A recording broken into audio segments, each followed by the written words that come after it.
Shit, sorry. Alright, well, welcome to episode, 11 now, of Hear Me Out. I'm your host, Missy. 11 or 10. Adam, that's me. And we're here, recording in Antarctica, the coldest studio known to man. And this episode might be a little short, because we're in the process of moving. We don't got that much time, but we're going to get the ball rolling quick.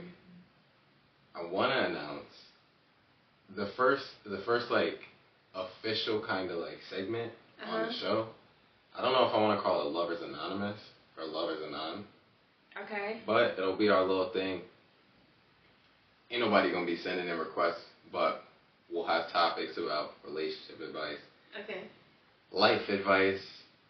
Everyone's a lover. We're not fighters. I don't know why we act like it all the time. But we're here for you if you ever want to convert to the love side of the world, the positivity side of the world. First topic is nature versus nurture. Okay. And I can't specifically remember what made me want to talk about this topic, but I think the main question was, what do you think is more important? Like in terms of a baby, like, or in just a child growing up? I think nurture. I feel like I can be swayed with like the right, I don't want to say argument, but I feel like even the worst situations, if you're not even taught right, but just treated right, you'll just end up okay, generally. And I say that only because like I was raised in very toxic environments, but like I feel like the positive impacts that I had was very important. Like it had huge impact. So like I feel like if I just was more about nature, going based off like what my immediate family and environment was like, I'd be a very different person. Yeah, like you might have been more akin to how they think and how they... Yeah. Because, I guess that's...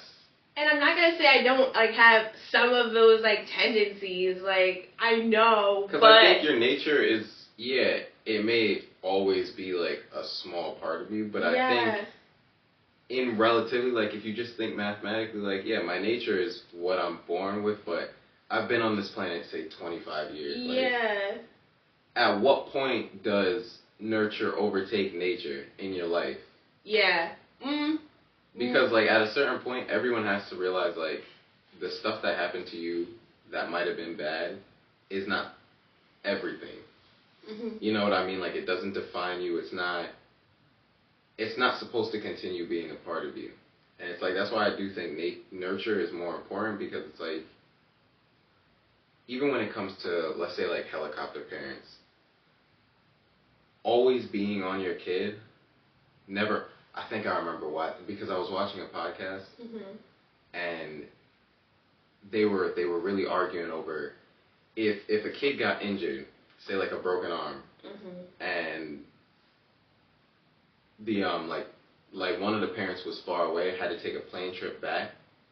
One of them was mad because they were basically saying like, well, I mean, like if it's not a fatal injury, like I don't really need to take the plane back.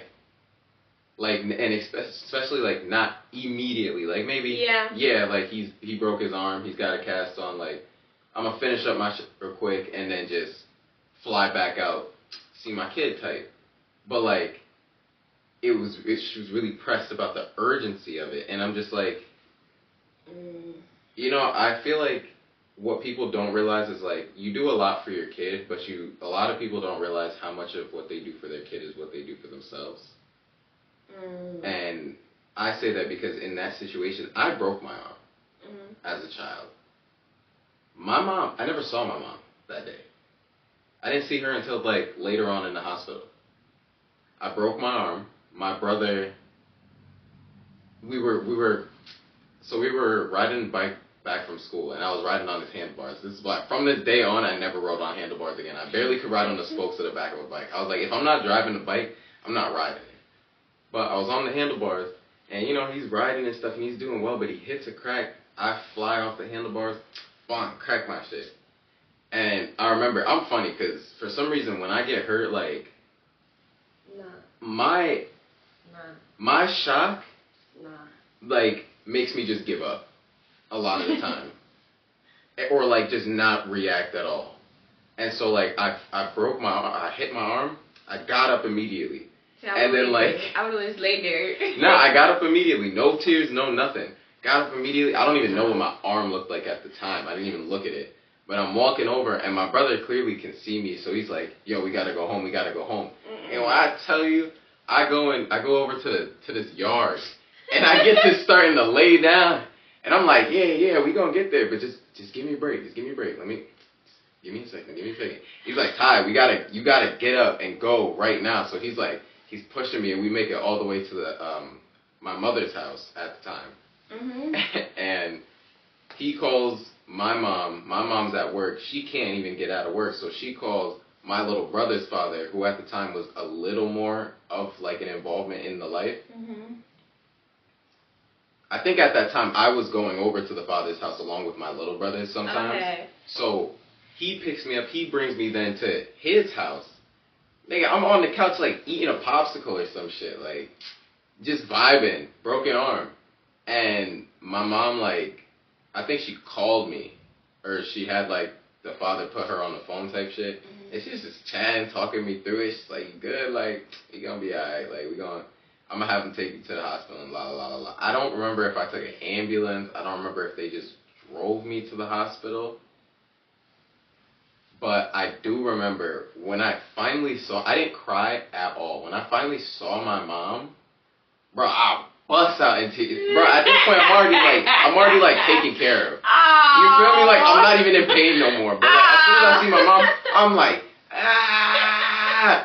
bro, this happened, And it's just like, in reality, because what really bothered me is when she was saying it, she was like, That's traumatic to break your arm and be in the hospital and then both your parents aren't there. And I'm like, you know what? Nah, because in a weird way, my mom's ability to calmly handle the situation, even from a third party location, mm-hmm.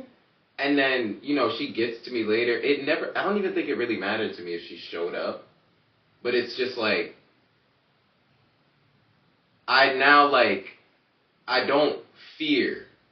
You feel me? Like, mm-hmm. Whereas, like, in an opposing situation, I'm like, so you break your arm, your mom's like, panicking, getting you to the hospital real quick, and then she's on the phone with your dad, and it's like, get here. Yeah. You feel me? And then, like, now your dad's here. Now everyone's in the hospital, and it's like, so it almost kind of creates this atmosphere of, as soon as something happens, everyone's in panic mode. You know what I mean? Like, it creates an air of fear and, like, anxiety.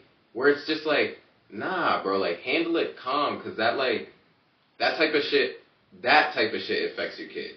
Mm-hmm. You know what I mean? You being so frantic, you being so, like... Yeah. Like, if you're calm, your kid's calm. It's like how I learned, like, I say this, and people probably won't like it, but, like, to me, kids and dogs are about the same thing. And they're both very much less about what you say to them and how you say it. They're less about what you say to them and more about how you say it to them. They don't understand what you're saying. So it's like your energy and how you approach things, even when it's not involving them, all of that affects them. I think I wrote that down in my notes. Like, the analogy is like,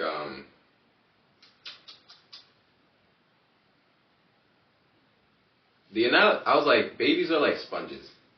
You feel me? And like, over the course of your life, when you're a dry sponge, you soak up the most exponentially. So like, let's say from the years 1 to 7, you're like soaking up the most. And then as you gradually go on in life, the more filled up your sponge gets, the less you soak up. And that's why further on in the life, people stop wanting to change, people stop wanting to like accept new ideas, they get stuck in their ways and stuff like that because your sponge just can't soak up anymore. But kids, they're dry sponges. So like, yeah, I guess there's nature, but like, is there really? Because even if you were who you were when you grew up, if your kid grows up in an entirely different, completely positive and calm environment, who's to say they wouldn't just forego their nature completely? But a lot of kids nowadays grow up in anxiety-filled locations. And you know what? I'm gonna say something like, I also feel like there's gonna be those people that hear this and be like, oh, like, we're saying like nurture, and they're gonna think like, oh, so I'm supposed to like gentle parent it. So they say, and like honestly, you know, I agree with that. But like, I feel like some people don't realize too, like, maybe they need different approaches, because like, I feel like maybe some people don't realize their kids like, I don't want to say like special needs, but like just different. Like, for example, I feel like I've heard parents say like, oh well, he's just like that. He's always gonna be, oh, rambunctious or just whatever that child may be. Instead of just being like, it's a kid. Yeah. So instead of like now finding ways to approach and work with that, it's just now it's labeled as a thing and like, okay. My thing is almost sometimes I can't do anything about it, you know? Why do we have to do something about it? You know what I mean? Like, there's times when, yeah, it's drastic. Yeah. But then there's also times where the kid is just being a kid. Yeah. It's like when animals are just being animals. Like, sometimes you don't have to do anything about it. And I feel like it's a very human thing to want to, like, make things act how you want them to act. Because you think that's the right way for them to act. And it's like, it's not. Nah, like for example, I don't know who. I have no idea who I heard this from, but they were telling a story about they had like a little brother, and he always used to break the toys and like rebuild them and stuff like that. And it's like, so you can either be the parent that constantly keeps telling their kid not to break their toys, or you could just let him break the toys and rebuild them. And that same kid probably like grew up to be like an engineer or something. You know what I mean? Yeah. Like something scientific, something built for putting things, taking things apart and putting them back together.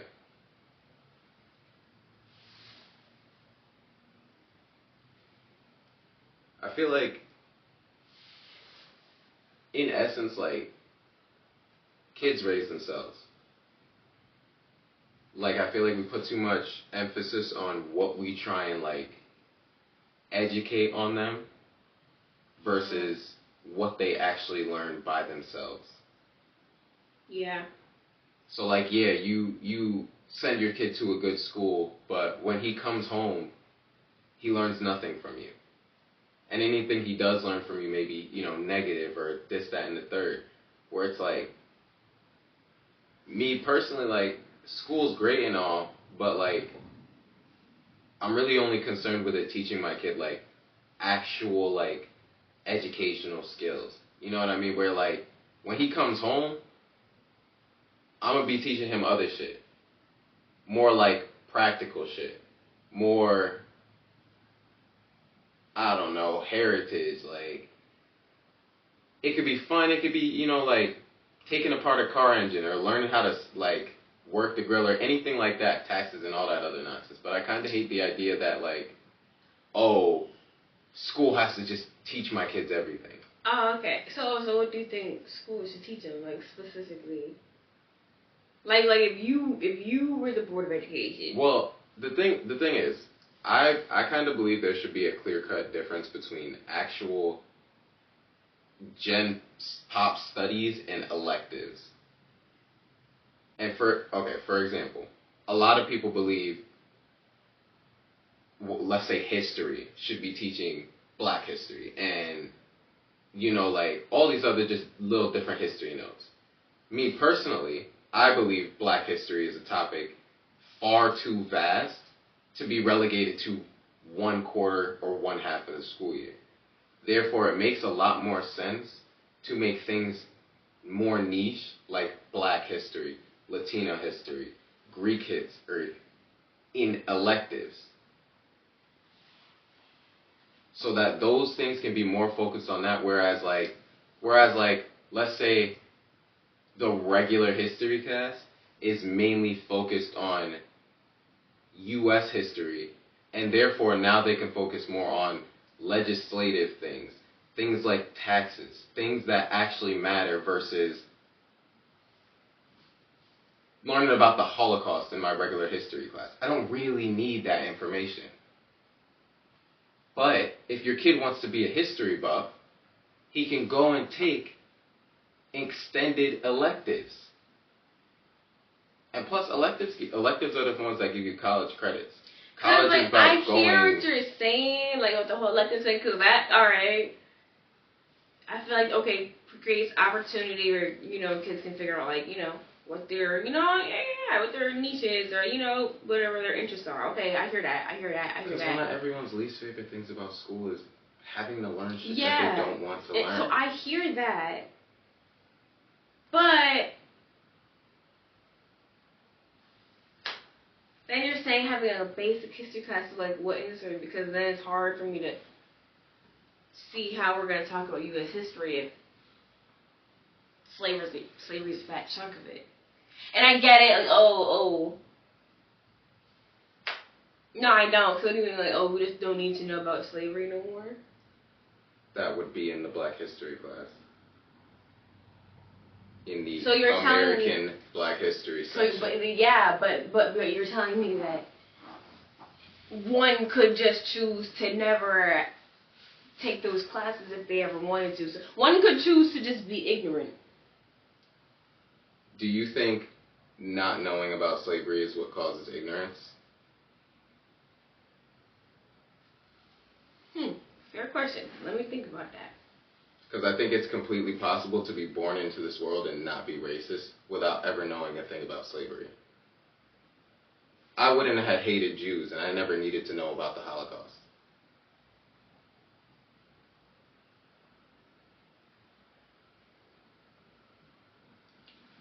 I honestly don't even have any arguments for that. It's fair.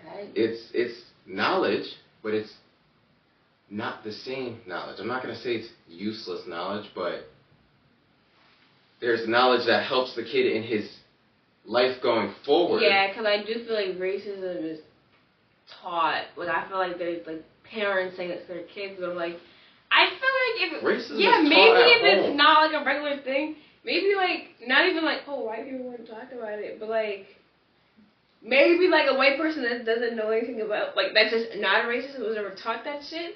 Like, if a racist white person was like, yo, me, they'd be looking at them like, what are you talking about? So, yeah, makes sense.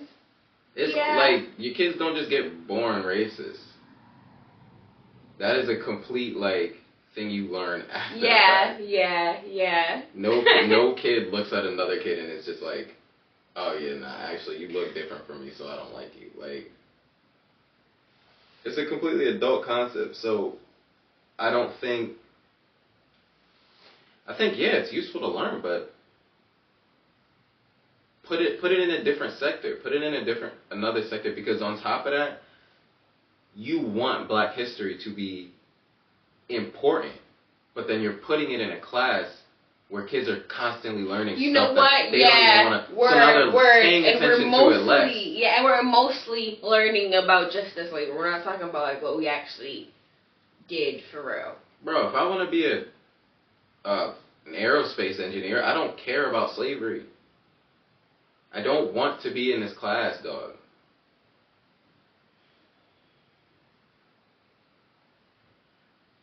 But I really don't want to agree, but like, because everyone wants slavery to be this like fucking this sword they have on their hip against people, and it's like, dog, hear me out. I get it. It sucked. It was a thing. But like, this is coming from my heart, and I don't want people to hate me when I say this. But get over it. Martin Luther King died 50 years ago. Alright, we're not gonna act half a century ago. We're not gonna act like Rest in peace, my brother. But the ground that you built for me, I will continue to walk forward. I'm not like I'm. What did you work for? For me to just be sitting here still crying, but you know what I mean, like. You know what? I only you know see what? forward. And that's facts. You know, and that's facts. And then I think about it. If I had to, like, oh, what I learned in history class, I know more about like ancient, like not even ancient U.S. history, like we're so old, but like old from the founding. I don't know shit about the last 20 years or nothing. More like about Black history, just figuring out the internet later in life, like from regular mediums, like movies, and like I learned more about Black history from that, and I felt more. Okay, but no shade. I feel like that's why we shouldn't get rid of TikTok. I know it's such a jump, but it's just like, okay, so I was talking to Jose the other day. That's my best friend, and he was like, something like he was at work, and the older people were, just trying to look at them going crazy because they're losing TikTok, man. We never tried. And it's like, okay, I hear you. We're not gonna talk about how y'all be geeked about Instagram or Facebook going down for a couple hours. We're not gonna talk about that. But it's like, TikTok is a search engine, and no shade, it's free. Like, I feel like, okay, like, I'm not trying to put a tin hat on. One, I feel like they're actually eventually, the opposite. like, I feel like eventually, like, Google and all that, like, you're gonna have to pay for search engines. Like, it's not just gonna be free just to access just information. But also, sidebar from that, it's a search engine. Like, for example, the other day there was this truck driver from, I think, like Michigan or some shit, and he was going somewhere down south making deliveries, and the next morning he was found hung in a tree. And the police aren't doing nothing about it. And then when the locals are asking, they're like, oh yeah, he went to Walmart and hung himself. So it's like little things like that, like, and no one would know unless, like, somebody's posting about it. Avenues other than TikTok did you source check this through? I googled it, and it's not on any news, like, no news. So does it ever occur to you that this may be the problem? That what? TikTok is not a search engine, it's a social media platform, very incorporated with AI, completely capable of fabricating multiple stories on a daily basis?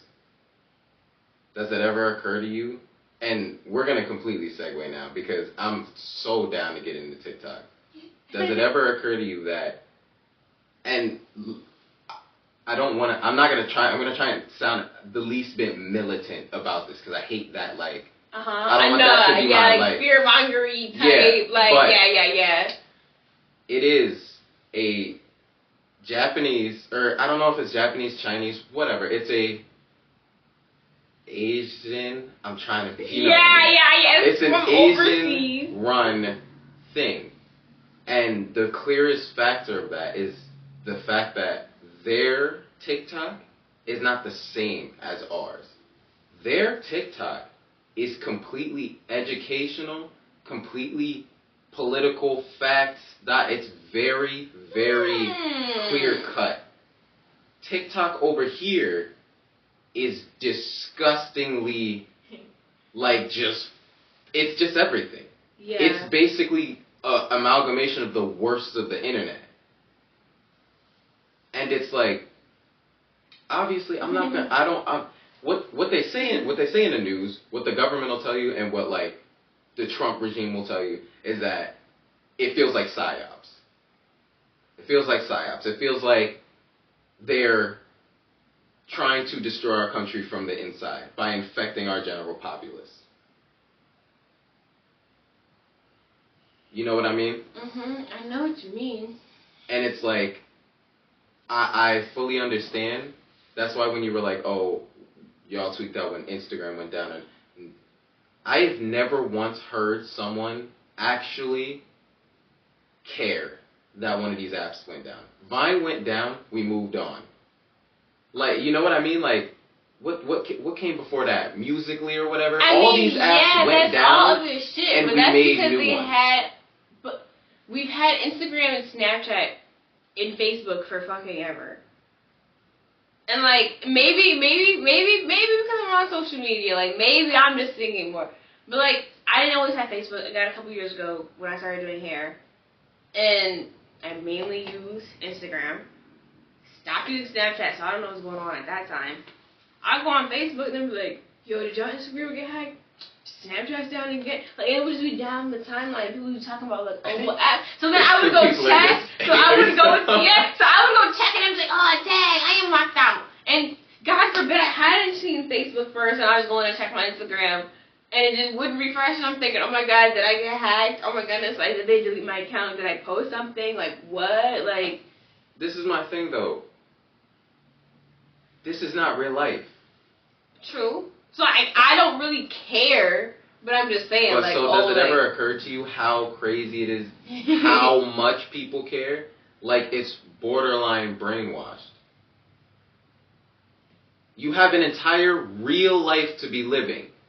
True. And you're concerned about an app on your phone not working. That has nothing to do with you getting in contact with your family. That has nothing to do with you making it work. Or it doesn't stop you from doing anything in your daily life. Except scroll. Yeah.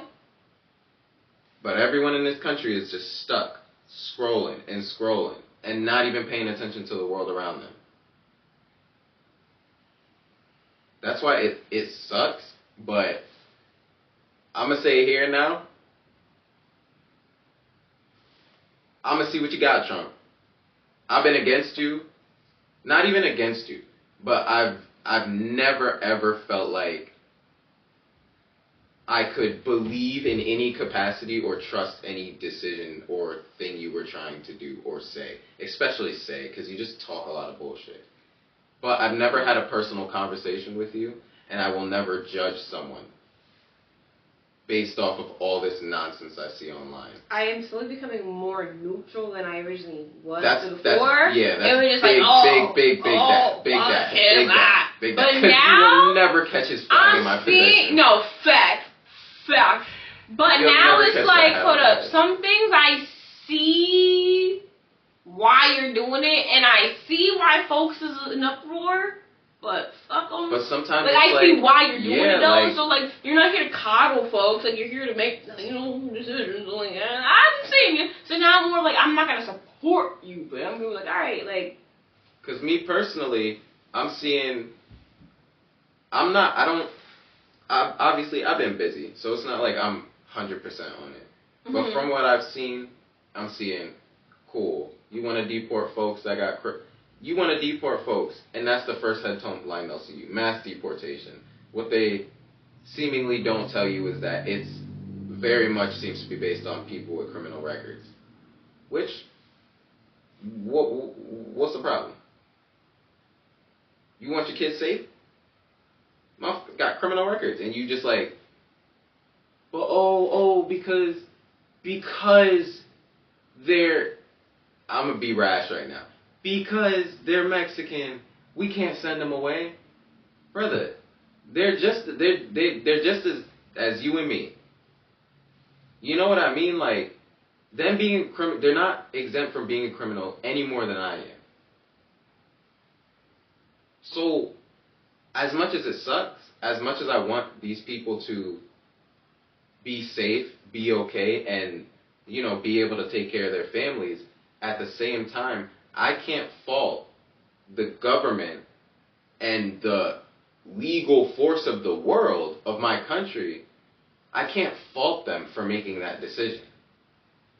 Because in reality, that decision is in my best interest. Yeah, because folks are causing a ruckus and we decide to exile them. I mean... And it's not even exile. I'm sending you back to your country. Yeah, I'm thinking like old medieval. And what was they doing back in the day? That's the problem? That's what I'm thinking. Like, that we think when we send someone out of America, we're sending them to the desert south and like they're just banished in... Bruh. No, we're sending them back to their country. Like, yes, your country may be in dire straits, but like... What are we? I'm sorry to be mean, but what are we? We're not the world's... I've always thought we're not the world's police force because there's some things we didn't have any business having involvement. For some of the world wars. You know what I mean? Mm-hmm. America very much was heavy on being the police force of the world at one point. And it was starting to become overbearing. And I didn't like it then. So I'm not going to... like change my opinion when it comes to America now being the savior of the world.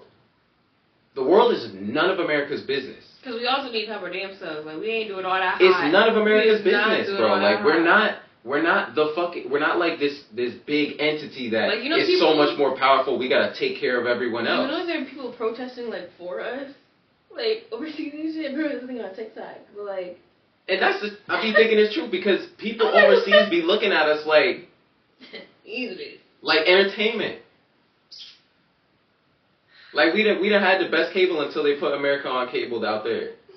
Because now they just got all the best TV shows, bro. Just watching us from their like calm environment. Like we're dweebs for real.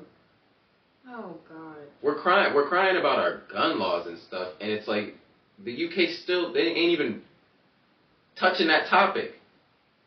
They like, nah, bro. We said no. We said no. It's just that simple. And I've never heard anyone in any of the media that I consume from the UK, I've never heard anyone complain. Never. I'm mad we having this conversation now because I'm like, oh, well, I'm about to get up out of here. I'm about to go move, relocate. I'm like, nah, bro. Like, all right, like, I'm right now. Like, I'm gonna chill out. But it's like, yeah, but that sounds pretty nice. I don't want to worry about no guns neither. Bruh. I think outside of the country, like, I feel like all my life I've been in a really, really small bubble. Mm-hmm. And that's why, like, the tin hat is so strong. Because it's always felt like oppression. Bro, like, I feel like Eren Yeager in Attack on Titan. Like, I feel like there's something pressing against my freedom. And I feel like people are not talking about it. And I can't help but believe that, things like this whole TikTok mass wave, it's gotta be a part of it. Cause like, bro, we don't pay attention to nothing. This dude's in office for like a couple days. I'm already hearing like, they're gonna abolish the income tax. You don't have to tell me twice. Papa Trump, I'll spin your chair around, dog. Income tax say less. Like I work mad hard, dog. I work mad hard. Do you know how much money I lose to taxes and I just don't get it back? But then we're fighting for people in jail to have transgender procedures. Yeah. My dime. Yeah, no, My dime, brother. Like, you want to get a tumor removed? Here's $50. You need medication? Here's $20, bro. But you want an elective surgery? I get it. You may feel that you're out of place, and that has no bearing on the fact that you're in prison right now. So worry about what you're going to do when you get out of there. Then me and you can talk. But as far as I'm concerned, if you were legally processed and put in prison for a legal reason and found guilty for a legal reason, yeah, because I don't really have, because I'm trying my hardest not to rob a convenience store. Yeah. I'm trying my hardest not to put down. Let me not make that threat actually on camera. But you know what I mean? Like, I'm trying my hardest to stay above the law. Yeah, and it's also like I'm a free taxpayer citizen, and I can't just walk up like, well, I want a BBL or something, so I need that. Like, you're not gonna tell me so someone can get locked up and go get a bussy. Nah. So you could be the booty bandit's favorite fucking favorite Pop-Tart in the cell. Like, I don't know, bruh. You better You better go out to that yard and do some squats, dog. Meg? Nah, Meg don't got a BBL. The celebrity girls, they can go get a BBL. Some of them work. You under the same circumstances, dog. You don't get free BBLs. Cardi B didn't get a free BBL. She had to work for that. You better get out of prison and get to stripping, brother. Just kidding. That's really mean. I hope you guys all because get they're out of gonna prison. think we're And transphobic or something. Because I'm not. Like, no, I'm definitely not. When you get out, work for what you want. When you get out, work for what you want. There's no problem with ever wanting what you want. But I was unaware that was even a program they had. I'm like, why? Well, it's because of things like, it's because of the Public workings uproar? of DEI programs in certain places. Not every DEI program, maybe I'm wrong saying this, but like I don't think everyone in every realm works the same. You know what I mean? In prison, they got tax-paying dollars being spent on medication for inmates and stuff like that. So, you know, like it has to be regulated. But then when you make, I don't know the most like educated way to say this, but when you make being transgender a medical necessity, now on the contract for prisoners, it becomes something that they can get. Mm-hmm. You feel me? It's a medical necessity. Because of your mental state, it becomes a medical necessity. That's the problem. It's not a medical necessity. Like, I see what they're saying. Like, I'm sorry to tell you, but you wanting to be a woman is no different from me wanting $1 million. You can't just get whatever you want. I gotta work for my million. You gotta work for your bussy. But everyone's gotta work, or else it's not fair. You feel me? Like, unless it's a necessity thing, and it's like all these things detract from our ability to have necessity things be in our healthcare. You know what I mean? The more of these things we just make readily available for the government to pay for, the less the government is gonna pay for your asthma medication, your kid's allergy medication. Like, the less you're going to get actual payment for those things.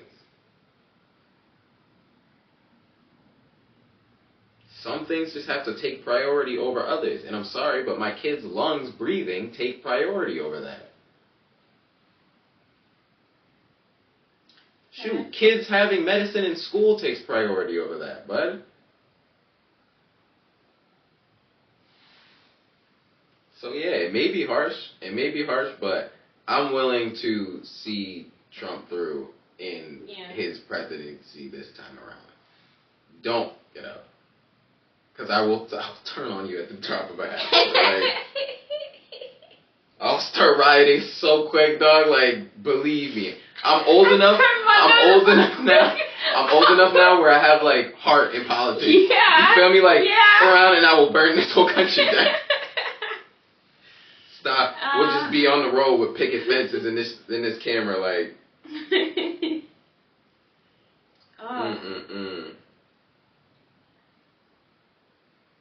Oh, this is funny. What? Oh, we went from nature to nurture to all right. Oh, by the way, let's end that whole shabacle on a governmental high note. All right. The FDA finally banned red dye. Ooh, but I'm about to get on Instagram and start working. Yeah, in 2027, I think it was already announced they were trying to do it, but now they've officially by 2027. Wait, red what? I think it's all red dyes. Because let me find out it was, but except red 40 or some shit. No, I think it's all red dyes. Oh, bet. I'm not mad at that. I'm not. And they like, by 2027, the companies are going to have to rework the recipes, all the candy companies and all that nonsense. I think it's just like we're jumping on the same wave as the rest of the world. And I'm ready for it, Oh, the color's going to be a little different. Big fucking whoop. Tastes good. I'm not eating it for color. I'm eating it for taste. Right. And sustenance. I mean, I'm eating candy, so it's for fun. But like, it doesn't have to. Like, it already tastes good. It don't have to be fucking fire truck red. Speaking of no one paying attention to the real medical problems of the world, Mr. Beast has once again this. I don't remember the dates, but this might have been a little bit ago. But Mr. Beast once again has given amputees legs by the thousands. Oh my god! And he literally posted on the internet like, I don't understand why this is such a problem for the government. What? They got a problem with it? No, it's not that it's it's the fact that it's a problem to get that many legs he to did kids. it. Yeah. Not a single person, I but mean, him and his team worked together and got this done. But it's maybe it's like organ donor list type thing. You got people waiting on the list, and he's just out here giving it. So it's like shout out him, because I don't know where he came from. He's one of those weird creatures that just like spawned, like God's gift to humanity, maybe to turn us around. But he's a good guy. I'd love to have a conversation. Because I'm not gonna lie, I never was like at his videos, but then it became a trend of like people doing the videos of like doing things for homeless people. So then I would start seeing his stuff popping up, and I'm like, oh, so is he just trying to? But then I'm looking, I'm like, he been doing a lot though, like. No, he's insane. So I'm like, oh, he's just doing it for views. So I'm like, but like. They've always tried to shit on him. He be doing that. Like he just. They've always tried to shit on him. Like, I don't understand where he gets the money, but he'll put like $1 million in a video and get 500,000 back, and then donate 500,000 to charity. That's probably hyperbole, but like. That's how he be, dog. Like he donates so much, and I'm just respect to him for real, cause. Like, you just gave away $1 million to this homeless man. I don't care if Instagram sent you a $5,000 check or something for that one day. They definitely sent him more than $5,000. I'm about to chop my legs off. Go get me a bionic pair. On Mr. Beast. Get to jump at 50 feet in the air. Alright. I got a fun topic. This kind of falls in Lovers Anonymous still. Okay. I had the thought that over the course of history, men's views on society had to change, but women's didn't. Y'all still enjoy courting, and there's examples in today's society everywhere. Like everyone's love for Bridgerton. Okay. Like they don't have dating shows. Like dating shows happen. And the whole concept of the snipers and the baby moms and all that, positioning yourself in a location so this rapper sees you looking good and then he picks you up and now you get to live the rich lifestyle. All right. You convinced me next. But this is the thing. This is why I brought it up. Is because there is nothing wrong with that. It's a beautiful way for women to be. You know what I mean? Like, aside from the fact that y'all are choosing really shitty people to do it with, and it's causing a, no argument really there. Bad down spiral. No arguments there. But in essence, the reason I said men's views had to change is because men actually had to learn to see y'all the same way. It's by oppressing women and by like treating y'all as like y'all were lesser because you were doing this, cute courting procedure. Mm-hmm. We ruined the good thing that we had, basically. Mm-hmm. You know what I mean? And now women are turning on us. And like it's becoming this like really, really war-driven fight when it's like, man, you just should have got on the bag sooner. Like, y'all dead should have stopped treating women as bad. And it's nice when there's the steps forward, like, women voting, women, like, actually be, equality programs for women. But, like,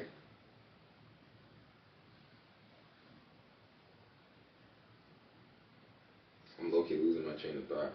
No, I'm right there with you, because I'm like, I feel like we, I don't know, like, girl-powered just a little too hard, just low-key. Because it's like, I get it. Like you said, we should go to vote, and, have a say, and yeah, but, like,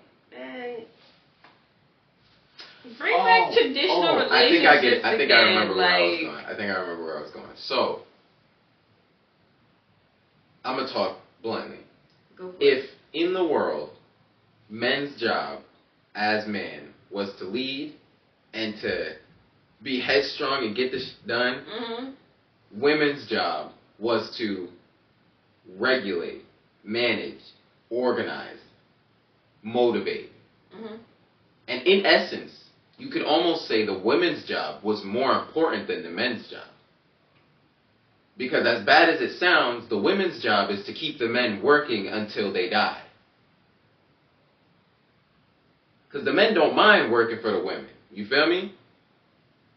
They don't mind providing. True.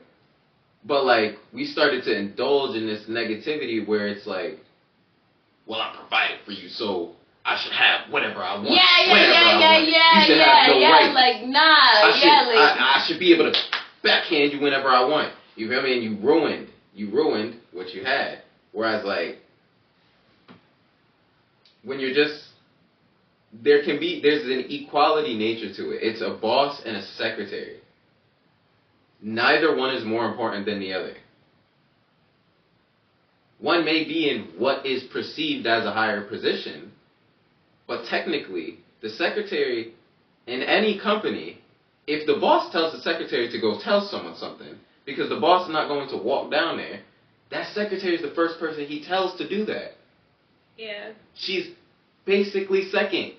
You feel me? Like, and it's like, the most beautiful thing about women is having the ability to just live in bliss. You feel me? Whereas, like, as a man, you inherently just are kind of, like, thinking about all aspects of the situation being okay, where it's like, yeah, like, the secretary, you can just live in bliss. And it's okay. It's okay. And I'm annoyed because I feel like if we would have had this conversation maybe, I don't know, a year or so ago, I feel like maybe I would have more to say about it, but, like, I don't know, like, I'm feeling like, you know, soft girl era, as they say. So, well, like, I'm, shit, I'm down for it. Yeah, no, like, for the company. like, I owe for the company if my man say, yeah, but, like, if, like. Last year was, I'll kill that. Yeah, no, facts. I don't even care what nobody else has to say. I'm feeling like, alright. But now it's like, I mean, if he say to shut up, like, I'm like, a little bit, like, I'm gonna shut up. And that's the thing. It's all in conscious decision of you. Yeah. You feel me? Until I start oppressing you, until I start because I can still be mad. Choice, but like if a nigga asks for a sandwich, I'm gonna go make that sandwich. Or even like I can be mad, but I can talk about it later. You know what I mean? And it's like when it's like if you've ever played a team sport, you've ever been on a dance team or any type of team thing. Sometimes you're mad at the people you work with, but you've still got to get the work done. You still got to get it done. That's why I think Bridgerton was pretty cute, because I love Bridgerton. They need another season y'all really now. Y'all really didn't know why you liked it. Girls really didn't know why they liked it, but y'all liked it because that's what y'all do. Y'all get dolled up. You go to the ball. Oh my goodness. And you try and. No, I seen this post where the girlies got scammed. They bought tickets to go to this Bridgerton ball thing. So the girls showed up. Yeah, they showed up in their podcast. This is an empty warehouse. It's a warehouse and someone in a steel cage dress scooting.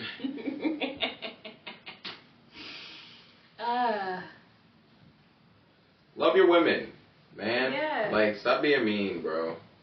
Like, the girl that played Penelope, I seen a post the other day. She was like, stop calling me brave because, like, I had my titties out. I was actually just showing them off. And I'm like, yeah, just because she's fat and her boobs are out, you're like, oh, so brave, man. Like, girl, shut up. She's fat. She's chunky. Yeah, she is. She's a short, punchy girl. Yeah. I didn't say she was ugly. She's not. And people think like, oh, I'm fat. You're talking about me. Because I'm fat, you're talking about me. Like, I'm not. Someone's not gonna call me skinny, and I'm gonna be like, oh. Yeah, you stick figure. Alright. Drag it a little bit, but like, I'm not gonna be like, oh, I'm so highly offended. He called me gutter trash. Like, yeah. I know what I is and I know what I ain't. Oh. No, we don't have up too much time. Alright, we got enough time for this last thing. I'm gonna do Pleakley's pick. Pleakley's pick is Odio. Okay. I'm pretty sure I haven't done him yet, but he just has to earn a spot on the list. Okay. He's a UK artist, half like R&B, half Afro beats, all jams. Makes amazing music. Go check it out. Okay. Listen to it for the week. Get back to us next episode. Leave a comment. Tell us if you like them or not.